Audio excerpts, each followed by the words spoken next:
भारत माता की, भारत माता की, भारत माता की। भारतीय जनता पार्टी के नवीन अध्यक्ष माननीय नितिन नबीन जी, हमारे पूर्व अध्यक्ष जेपी नड्डा जी, भाजपा परिवार के अन्य सभी वरिष्ठजन, देश भर से आए कार्यकर्ता साथी, देवी और सज्जनों, सर्वप्रथम माननीय नितिन नबीन जी को दुनिया के सबसे बड़े राजनीतिक दल का अध्यक्ष चुने जाने पर बहुत बहुत बधाई देता हूं, बहुत बहुत शुभकामनाएं देता हूं। बीते कई महीनों से संगठन पर्व यानी कि पार्टी का छोटी सी इकाई से लेकर के राष्ट्रीय अध्यक्ष चुनने की एक व्यापक प्रक्रिया 100% लोकतंत्र तरीके से भारतीय जनता पार्टी के संविधान के स्पिरिट को और उसमें बताई गई हर बात को ध्यान में रख करके लगातार चल रही थी। आज उसका विधि पूर्वक समापन हुआ है। संगठन पर्व का ये विशाल आयोजन भारतीय जनता पार्टी की लोकतांत्रिक आस्था, संगठनात्मक अनुशासन और कार्यकर्ता केंद्रित सोच का प्रतीक है। मैं देश भर के कार्यकर्ताओं का इस प्रक्रिया को सफल बनाने के लिए बहुत बहुत अभिनंदन करता हूं। साथियों, बीते 1-1.5 वर्षों में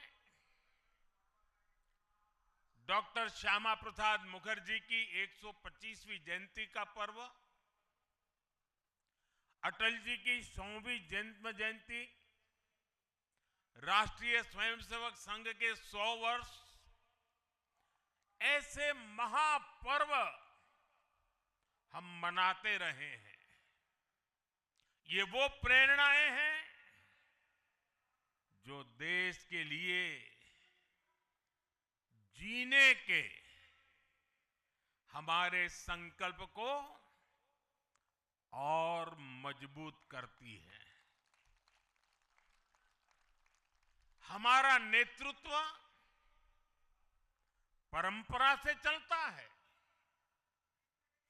अनुभव से समृद्ध होता है और जनसेवा, राष्ट्र सेवा के भाव से संगठन को आगे बढ़ाता है।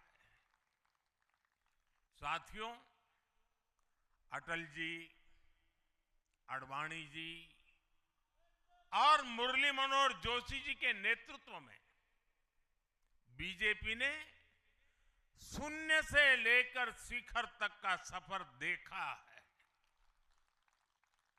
इस सदी में वेंकैया नायडू जी और नितिन गडकरी जी सहित हमारे कई वरिष्ठ साथियों ने संगठन को विस्तार दिया है। राजनाथ जी के नेतृत्व में पहली बार बीजेपी ने अपने दम पर पूर्ण बहुमत हासिल किया। फिर अमित भाई के नेतृत्व में देश के अनेक राज्यों में भाजपा की सरकारें बनी। लगातार दूसरी बार केंद्र में बीजेपी की सरकार बनी। फिर जेपी नड्डा जी के नेतृत्व में भाजपा पंचायत से लेकर पार्लियामेंट तक और सशक्त हुई। केंद्र में लगातार तीसरी बार भाजपा एनडीए की सरकार बनी। मैं पूर्व के सभी अध्यक्षों का उनके अमूल्य योगदान के लिए देश के कोटि कोटि कार्यकर्ताओं की तरफ से और मेरी तरफ से बहुत बहुत अभिनंदन करता हूं। साथियों, आप जानते हैं आज भाजपा का जितना फोकस संगठन के विस्तार पर है, उतनी ही बड़ी प्राथमिकता कार्यकर्ता के निर्माण की भी है। भाजपा एक ऐसी पार्टी है जहां लोगों को लगता होगा कि नरेंद्र मोदी देश के प्रधानमंत्री है, तीसरी बार प्रधानमंत्री बने, 50 साल की छोटी आयु में मुख्यमंत्री बन गए, 25 साल से लगातार हेड ऑफ द गवर्नमेंट रहे हैं। ये सब अपनी जगह पे हैं, लेकिन इन सबसे भी बड़ी चीज मेरे जीवन में है, मैं भारतीय जनता पार्टी का कार्यकर्ता हूं। ये सबसे बड़ा गर्व है। और जब बात पार्टी के विषयों को आती है, तब माननीय नितिन नवीन जी, मैं एक कार्यकर्ता हूं, वे मेरे बॉस हैं।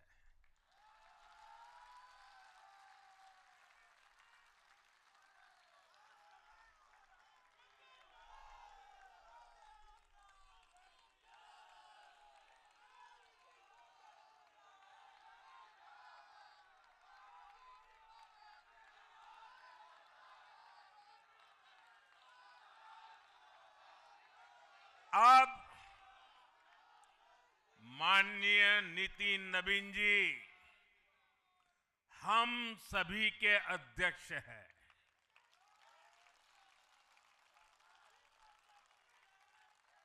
और उनका दायित्व सिर्फ भाजपा को भी संभालना इतना नहीं है, एनडीए के सब साथियों के बीच भी उन्होंने तालमेल का बहुत बड़ा दायित्व भी देखना होता है।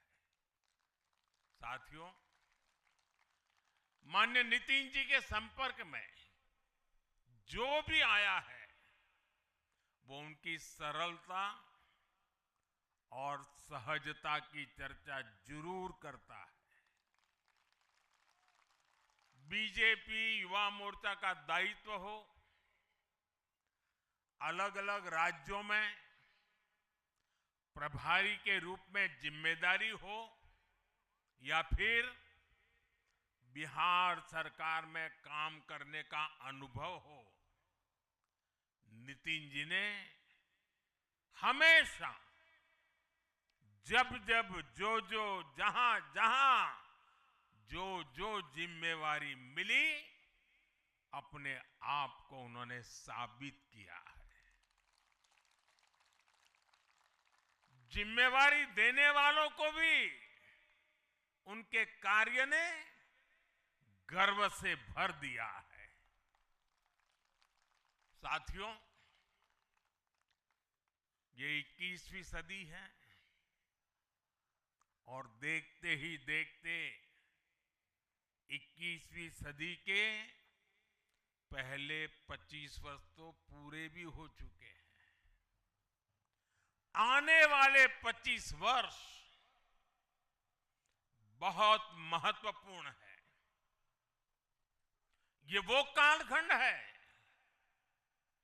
जब विकसित भारत का निर्माण होना है और होना तय है।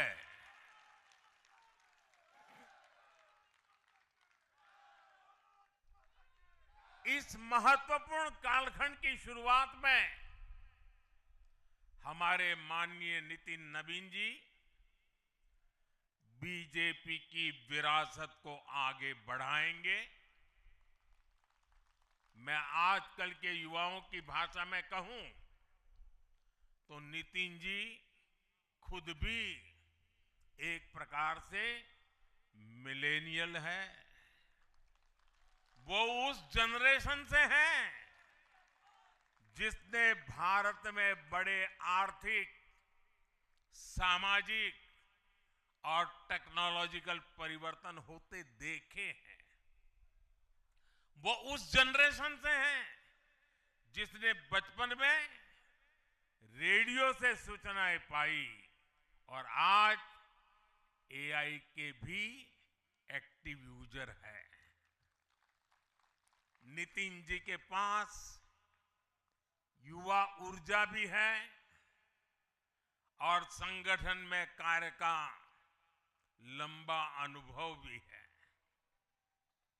ये हमारे दल के हर कार्यकर्ता के लिए बहुत उपयोगी होगा। साथियों, इस वर्ष जनसंघ की स्थापना को 75 वर्ष हो रहे हैं और मैं आज इन 75 वर्ष लगातार लक्षावधि कार्यकर्ताओं ने, अनेक परिवारों ने, अनेक पीढ़ियों ने जो त्याग, तपस्या और बलिदान दिए हैं, मैं उनको आदरपूर्वक नमन करता हूं। जनसंघ रूपी वटवृक्ष से ही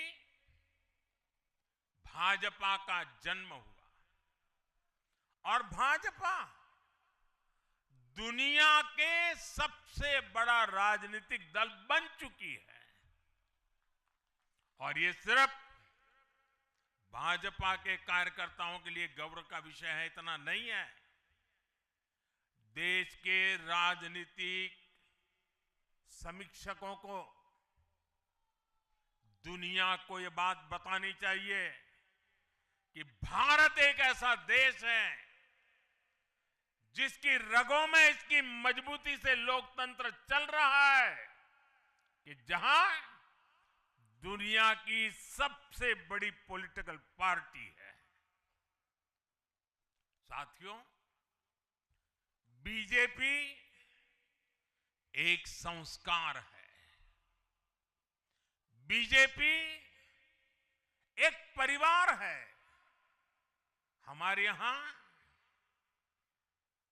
मेंबरशिप से भी ज्यादा रिलेशनशिप होती है। बीजेपी एक ऐसी परंपरा है जो पद से नहीं, प्रक्रिया से चलती है। हमारे यहां पदभार एक व्यवस्था है और कार्यभार ये जीवन भर की जिम्मेदारी है। हमारे यहां अध्यक्ष बदलते हैं लेकिन आदर्श नहीं बदलते। नेतृत्व बदलता है लेकिन दिशा नहीं बदलती। साथियों, भाजपा का स्वरूप नेशनल है। भाजपा का स्पिरिट नेशनल है, क्योंकि हमारा जुड़ाव लोकल है। हमारी जड़ें जमीन के नीचे गहरी है। इसलिए भाजपा रीजनल एस्पिरेशन को प्लेटफॉर्म देती है, उन्हें नेशनल एम्बिशंस का आधार बनाती है। और इसलिए आज देश के कोने कोने के लोग भाजपा के साथ हैं, भाजपा के साथ जुड़ रहे हैं। और इतना ही नहीं, जो भी अपनी राजनीति का प्रारंभ करना चाहता है, उसको भी भाजपा का प्रवेश द्वार सबसे उत्तम, सबसे सुरक्षित लगता है।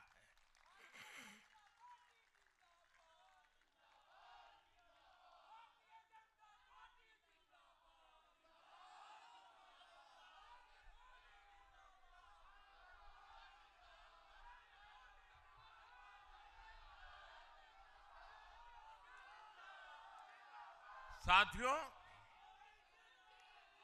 जनता जनार्दन की सेवा ये हमारे लिए हमेशा सर्वोपरि रही है। हमने सत्ता को सुख का नहीं बल्कि सेवा का माध्यम बनाया है। इसलिए भाजपा पर जनता का विश्वास निरंतर मजबूत होता गया है। अगर बीते 11 वर्षों की ही बात करें तो भाजपा की यात्रा जन विश्वास अर्जित करने की अद्भुत यात्रा रही है। बीते 11 वर्षों में बीजेपी ने हरियाणा, असम, त्रिपुरा और ओडिशा में पहली बार अपने सामर्थ्य से सरकार बनाई। पश्चिम बंगाल और तेलंगाना में भाजपा जनता की एक बड़ी आवाज बनकर उभरी है।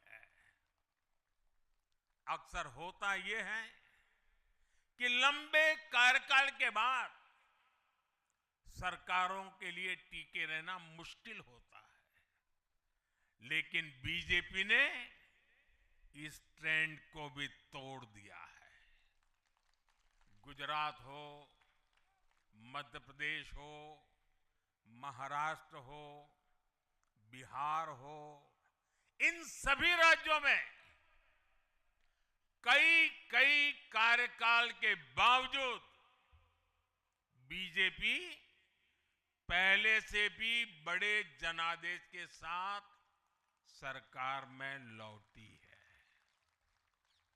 साथियों, बीते 1.5-2 वर्षों में तो भाजपा पर जनता का भरोसा और मजबूत हुआ है। विधानसभा हो या स्थानीय निकाय, बीजेपी की स्ट्राइक रेट अभूतपूर्व रही है। इस दौरान देश में 6 राज्यों में विधानसभा चुनाव हुए हैं। इनमें से 4 चुनाव बीजेपी एनडीए ने जीते हैं। साथियों, आज भाजपा सिर्फ संसद और विधानसभा की नहीं बल्कि नगर पालिकाओं और नगर निगमों में भी पहली पसंद है।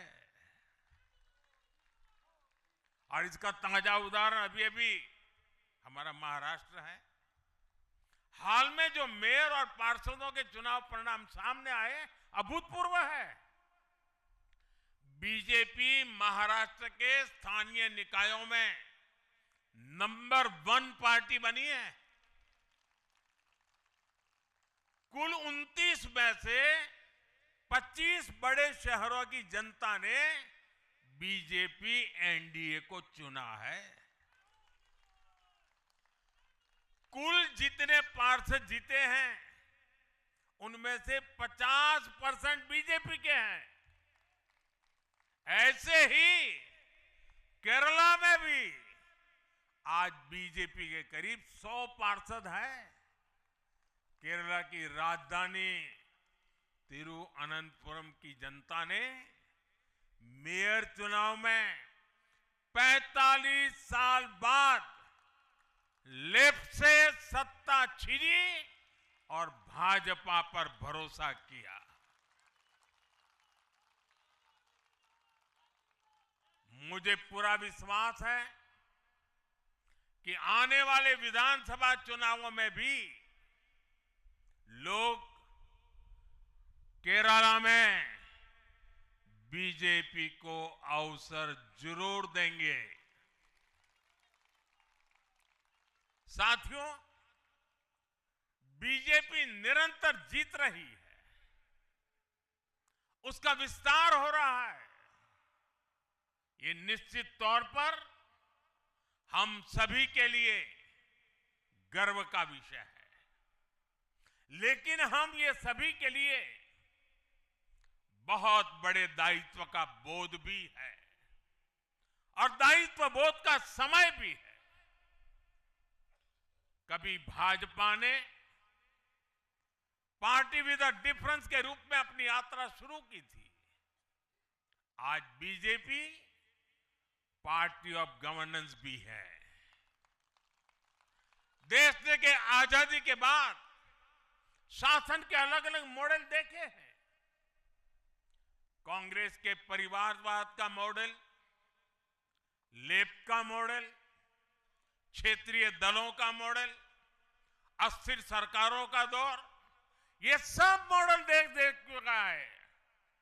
लेकिन आज देश स्थिरता, सुशासन और संवेदनशीलता वाला भाजपा का विकास मॉडल देख रहा है। साथियों, ये भाजपा ही है जिसने सामाजिक न्याय के नारे को सच्चे स्वरूप में जमीन पर उतारा है।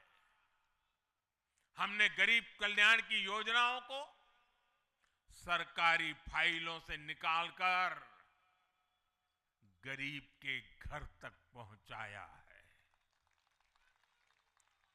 साथियों, मैं आपको कुछ उदाहरण देता हूं। आजादी के 70 वर्ष बाद सिर्फ 3 करोड़ ग्रामीण परिवारों तक ही पाइप से पानी पहुंच पाया था। माताओं बहनों की पीड़ा, पानी के लिए उनके संघर्ष की सूध लेने वाला कोई नहीं था। और मुझे याद है, मैं जब गुजरात में राजनीतिक क्षेत्र में नहीं आया था, सामाजिक जीवन में काम करता था, तो हमारे यहाँ एक धंधुका करके स्थान है, वहां मैं जाता था तो वो मुझे वहां के लोग कहते थे कि आप यहाँ रात को मत रुकिए और जब भी आपका दौरा हो तो सुबह 10 बजे के बाद आइए। नॉर्मली मेरा नेचर रहता था कि हर नए स्थान पर जात के रात को रुकूं, कार्यकर्ताओं से मिलूं, लेकिन धंधुका वाले मना करते थे। क्यों? वो कहते पानी नहीं है, सुबह हम आपको स्नान करने के लिए पानी नहीं दे पाएंगे। वहां तो कहावत चलती थी कि बेटी को बंदूकें दो लेकिन धंधुके मत दो, यानी उसको बंदूक लगा मार दो लेकिन धंधुके में शादी मत करो। पानी नहीं था। ये दर्द मैंने देखा है।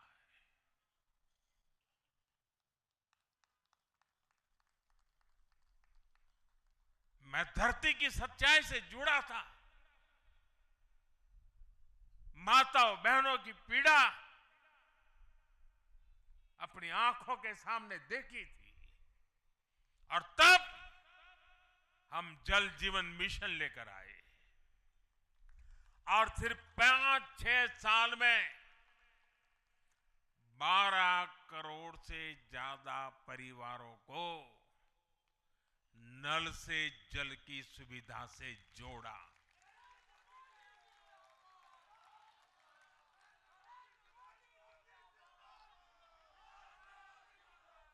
साथियों, ये हमारी सरकार है जिसने धुएं से बीमार होती बहनों की पीड़ा समझी, वरना पहले तो एलपीजी गैस को भी अमीरों का ही सौभाग्य मान लिया गया था। भाजपा ने पूरी संवेदनशीलता के साथ हर घर को एलपीजी गैस कनेक्शन से जोड़ने का अभियान चलाया।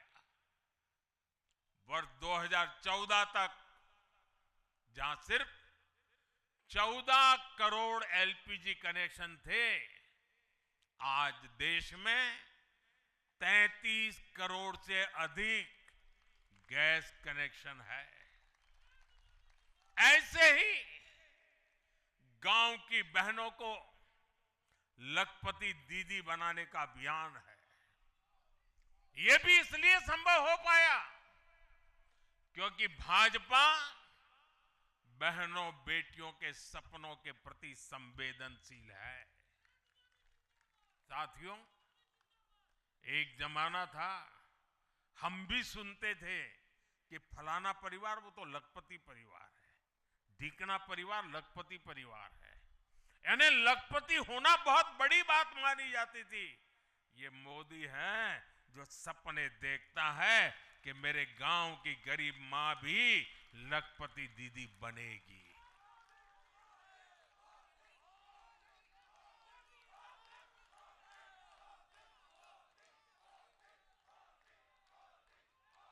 साथियों, दशकों तक आदिवासी समाज को सिर्फ वोट बैंक से जोड़कर देखा गया, लेकिन संवेदनशील भाजपा ने, भाजपा के हमारे संस्कारों ने समाज के प्रति समान भाव की हमारी परंपरा के कारण भाजपा ने आदिवासियों में भी सबसे पिछड़ी जनजातियों की पीड़ा को समझा। उनके विकास के लिए पीएम जनमन योजना बनाई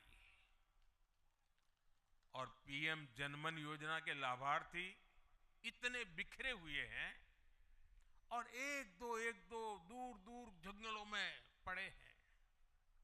उनसे एक म्युनिसिपैलिटी की सीट भी जीती नहीं जा सकती है। वोट के हिसाब से कोई उनकी तरफ देखेगा नहीं, लेकिन जब वोट से ऊपर उठ करके संवेदनाएं होती हैं, समाज का कल्याण हमारे संस्कार होते हैं, तो पीएम जनमन योजना जन्म लेती है। आदिवासियों में भी अति पिछड़ा संख्या में भले ही कम है, लेकिन उनके प्रति हमारी संवेदना में कोई कमी नहीं है। साथियों, हमारा नॉर्थ ईस्ट, वहां वोटर उतने नहीं है, सीट भी उतनी नहीं है, इसलिए कांग्रेस की सरकारों में उन्हें बरसों तक उपेक्षित रखा गया। लेकिन संवेदनशील भाजपा ने नॉर्थ ईस्ट को दिल से भी जोड़ा और दिल्ली से भी जोड़ा। एक और उदाहरण आकांक्षी जिलों का है। हमारे देश में 100 से अधिक जिले ऐसे थे जिनको कांग्रेस सरकारें पिछड़ा घोषित करके भूल गई थी।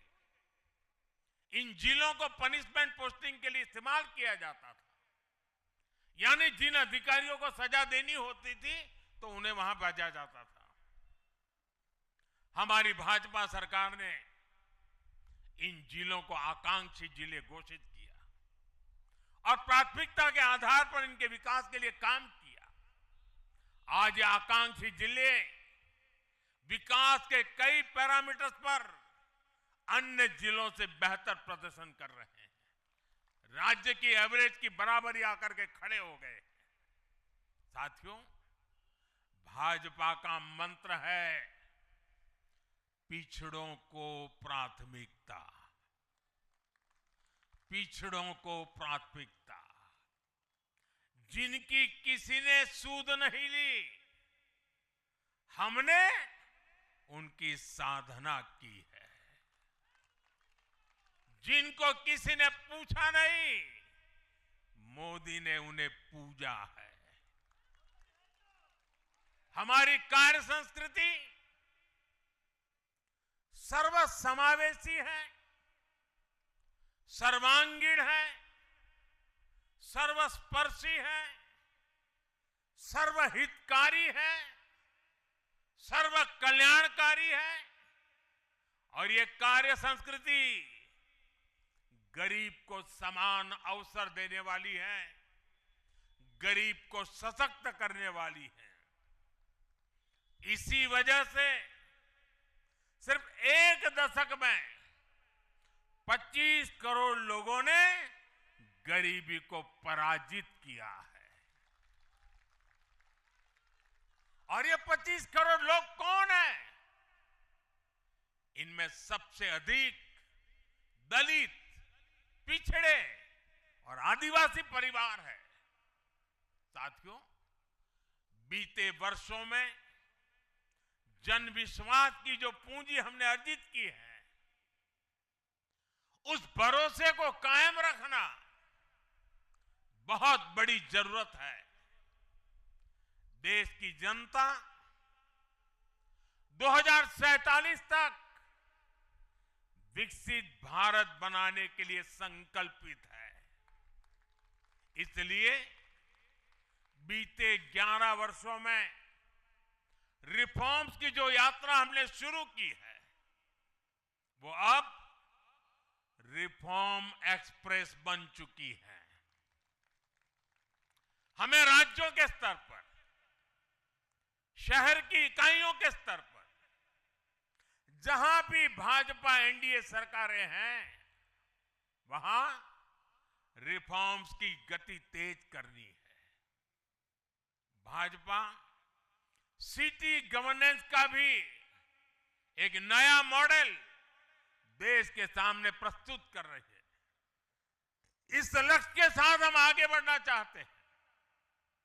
साथियों, जब हम सत्ता में नहीं भी थे, तब भी हम अपने मूल आदर्शों से कभी नहीं भटके। हम राष्ट्र प्रथम के भाव से, नेशन फर्स्ट के भाव से डटे रहे, जूझते रहे, संकटों को झेलते रहे, जज्बात बढ़ाते रहे और जीतते भी रहे।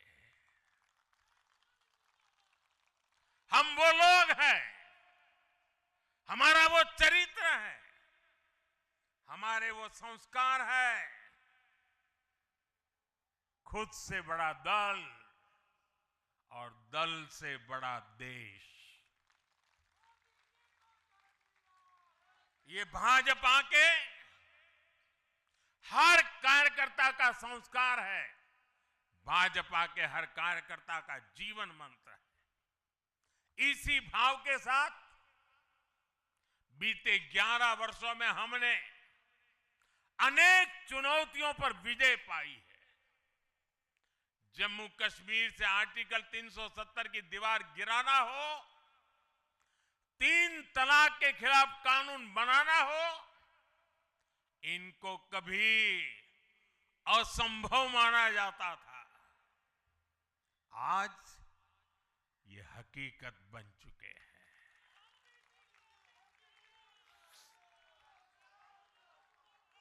आज देश में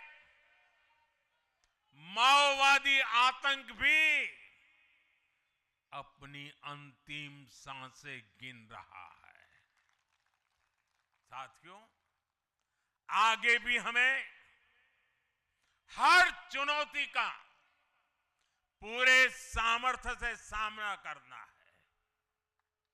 आज देश के सामने एक बहुत बड़ी चुनौती घुसपैठियों की है, आबादी के असंतुलन की है। दुनिया के धनवान देश, समर्थ देश, वे भी अपने देश में जो घुसपैठिए हैं उनकी जांच पड़ताल कर रहे हैं और उनको पकड़ पकड़ करके निकाल रहे हैं, और दुनिया उनको पूछती नहीं है कि तुम घुसपैठियों को क्यों निकाल रहे हो। तुम तो लोकतंत्र का झंडा लेकर के घूम रहे थे, तुम तो पूरे दुनिया के नवाब बन के बैठे थे, क्यों निकाल रहे हो। दुनिया में कोई अपने देश में घुसपैठियों को स्वीकार नहीं करता। भारत भी घुसपैठियों को अपने गरीबों, हमारे नौजवानों के हक कभी भी लूटने नहीं दे सकता। घुसपैठिए देश की सुरक्षा के लिए बहुत बड़ा खतरा है। उनकी पहचान करके उन्हें वापस उनके देश भेजना बहुत आवश्यक है। इसके अलावा ऐसे राजनीतिक दल जो वोट बैंक की राजनीति में घुसपैठियों को बचा रहे हैं या उन्हें कवर दे रहे हैं, उन्हें हमें पूरी शक्ति से जनता के सामने बेनकाब करना ही होगा, उनको एक्सपोज करना ही होगा। साथियों, एक और बड़ी चुनौती अर्बन नक्सल की भी है। अर्बन नक्सल का दायरा इंटरनेशनल हो रहा है और यहां अर्बन नक्सल की बड़ी चतुराई होती है। ये यहां मीडिया वाले इतने बैठे हैं ना, अगर साल में एकाध बार भी अगर मोदी की किसी अच्छी चीज को उन्होंने ट्वीट कर दिया या टीवी पे बोल दिया या अखबार में लिख दिया, तो उस पत्रकारी तो ऐसी फजेत कर देते, उसके पीछे ऐसे पड़ जाते हैं, उसको अछूत बना देते हैं, भविष्य में वो कभी बोल ना सके ऐसा कर देते हैं। ये अर्बन नक्सल की स्टाइल है। हमको भी सालों तक ऐसा अछूत बना के रख दिया पूरे देश में भाजपा को। अब देश समझ गया है अर्बन नक्सलों के कारनामे। भारत को नुकसान पहुंचाने के लिए अर्बन नक्सली लगातार कोशिशें कर रहे हैं, साजिशें कर रहे हैं। अर्बन नक्सलियों के इस गठजोड़ को हमें संगठन की ताकत से, वैचारिक ताकत से और हमारे परिणामकारी इतिहास को बुलंदी दे करके उनको परास्त करना है, उनको तोड़ना है। साथियों, देश के लिए परिवारवाद बहुत बड़ा अभिशाप है। और जब मैं परिवारवाद की बात करता हूं तो अर्बन नक्सल मैदान में आ जाते हैं। वो मुझे कहते हैं फलाने के बेटा, डिकना का बेटा, वो बात को डाइवर्ट करते हैं। किसी के बेटे की प्रतिभा का हम विरोधी नहीं है, किसी की बेटी की प्रतिभा का हम विरोधी नहीं है, लेकिन दुर्भाग्य से कांग्रेस और देश के अनेक क्षेत्रीय राजनीतिक दलों पर आज अलग अलग परिवारों का कब्जा हो गया है। पार्टी का जन्म किसी परिवार ने किया, पार्टी में लगातार एक के बाद एक उनके परिवार के ही अध्यक्ष होते हैं, पार्टी की पूरी निर्णय प्रक्रिया उस परिवार के हाथ में होती है, पार्टी का कोई भी कार्यकर्ता हो उसको विचार से लेना देना नहीं, उनको उस परिवार से समर्पित रहना पड़ता है। ये परिवारवाद खतरनाक है, ये लोकतंत्र का दुश्मन है और ये परिवारवादी राजनीति ने देश के नौजवानों के लिए दरवाजे बंद कर दिए, उनके आगे आने के सारे मौके खत्म कर दिए हैं। और इसलिए देश के उन युवाओं को अवसर मिलने ही चाहिए जो राजनीति के माध्यम से नए समाधान देने के लिए आगे आना चाहते हैं। और इसलिए मैंने कहा है, मैं 1 लाख ऐसे नौजवानों को राजनीति में लाना चाहता हूं जिनके परिवार में पहली बार वो राजनीति में आएंगे।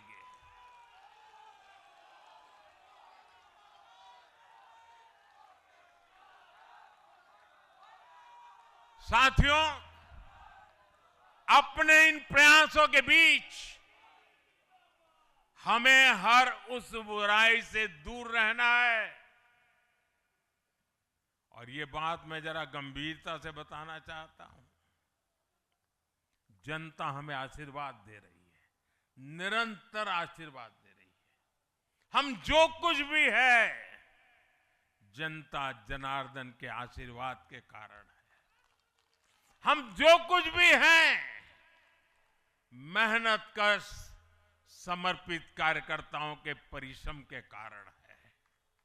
और इसलिए जब इतने बढ़ रहे हैं, इतना सम्मान मिल रहा है, इतनी स्वीकृति मिल रही है, तब हमारा दायित्व अनेक गुना बढ़ जाता है। और पल पल हमें सोचना चाहिए, वो कौन से कारण हैं जिसने कांग्रेस पार्टी को बर्बाद कर दिया। वो कौन सी बुराइयां कांग्रेस में घुस गई जो आज कांग्रेस को तबाही के कगार पर लाकर के खड़ा कर दिया। हमें उन सारी बुराइयों से बचना है। ये बुराइयां किसी भी सूरत में हमारे भीतर नहीं आनी चाहिए। हमें इससे बच के रहना है। और जहां जहां हम बच के रहते हैं, हमें कोई मुकाबला नहीं कर पाता है। साथियों, आज देश को याद भी नहीं होगा कि 1984 में 1984 में कांग्रेस को 400 से अधिक सीटें मिली थी, नेहरू जी के जमाने से भी ज्यादा। और देश ने करीब करीब 50% वोट दिया था कांग्रेस को। लेकिन आज कांग्रेस 100 सीटों के लिए तरस गई है। कांग्रेस अपने इस घनघोर पतन की कभी समीक्षा नहीं करती, क्योंकि अगर समीक्षा करेंगे, ये पतन के कारणों की ओर जाएंगे, तो फिर उसी परिवार पर सवाल उठेंगे। जिस परिवार ने कांग्रेस पर कब्जा करके रखा है और इसलिए बहाने ढूंढते रहते हैं।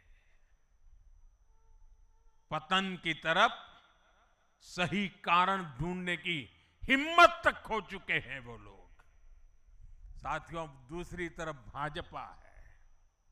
हम हार और जीत के बाद समीक्षा करते हैं।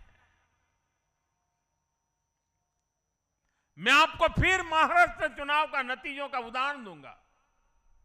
महाराष्ट्र में हम निकाय चुनाव जीतने के बाद जश्न में डूबे नहीं, बल्कि मैं तो अभी पढ़ रहा था कि उसी दिन से हमारे महाराष्ट्र के कार्यकर्ता आने वाले पंचायत के चुनावों की तैयारियों के लिए बैठक शुरू कर दी थी। मुझे याद है 2002 में हमने भव्य विजय प्राप्त किया गुजरात में। चारों तरफ आनंद उत्सव का माहौल था। देश भरिया का मीडिया भी वहाँ मौजूद था। अर्बन नक्सल तो बड़ी संख्या में आए थे। वो बेचारे मेरे पराजय का जश्न मनाना चाहते थे, तो वो ढूंढ रहे थे सारी चीजें। और मैं एक मीटिंग में बैठा था, तो उनको बड़ा आश्चर्य हुआ कि इतना जलसा चल रहा है और ये कैसा मुख्यमंत्री है जो आज चुनाव नतीजे आए हैं और बैठा है। और मैं क्या कर रहा था, मैं कार्यालय में मीटिंग ले रहा था। और मैंने पूछा, अच्छा बताओ भाई इतनी हार क्यों गए? ये भाजपा है जो जीत का जश्न मनाते समय भी अपनी कमियों की लगातार समीक्षा करता है और कमियों से उभरने के लिए हर समय का उपयोग करता है। लोकतंत्र में इसी स्वस्थ परंपरा को, इसी डेडिकेशन को हम सब कार्यकर्ताओं की जिम्मेवारी है, हमें आगे बढ़ाना है। हमें ध्यान रखना है कि जो कांग्रेस की बुराइयों से बचेगा वही देश में आगे बढ़ेगा।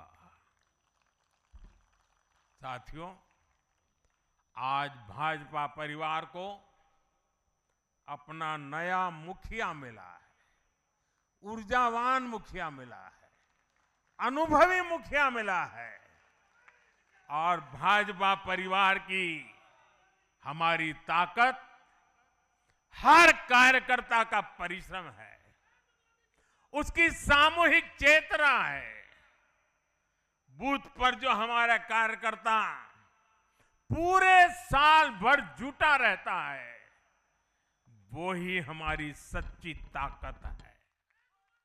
हमें याद रखना है, हम सबसे जुड़े, हम सबको जोड़े, कल्याणकारी योजनाओं से हर लाभार्थी को लाभ पहुंचाए, ये हमारा ध्येय होना चाहिए। इसी आग्रह के साथ माननीय नितिन नवीन जी को बीजेपी के कोटि कोटि कार्यकर्ताओं की तरफ से पुनः बहुत बहुत शुभकामनाएं देता हूं। और साथियों, आज का पल हम सबके लिए बहुत विशेष पल है। हमारे राष्ट्रीय अध्यक्ष जी अब हमारा मार्गदर्शन करने वाले हैं। उनका एक एक शब्द हमारे लिए आगे की दिशा होगी। हमारे आगे के कार्य रचना के लिए उनका मार्गदर्शन हमारी अमूल्य पूंजी होगी। मैं भी एक कार्यकर्ता के तौर पर, मैं पहले नए अध्यक्ष जी को मेरे काम का हिसाब दे रहा था। मैंने हिसाब दिया, अब वो मेरा सीआर लिखेंगे। लेकिन अब मेरे आगे के काम के लिए मैं उनके मार्गदर्शन की प्रतीक्षा कर रहा हूं। मैं उनको सुनने के लिए बहुत ही उत्सुक हूं, आतुर हूं। फिर एक बार बहुत बहुत धन्यवाद।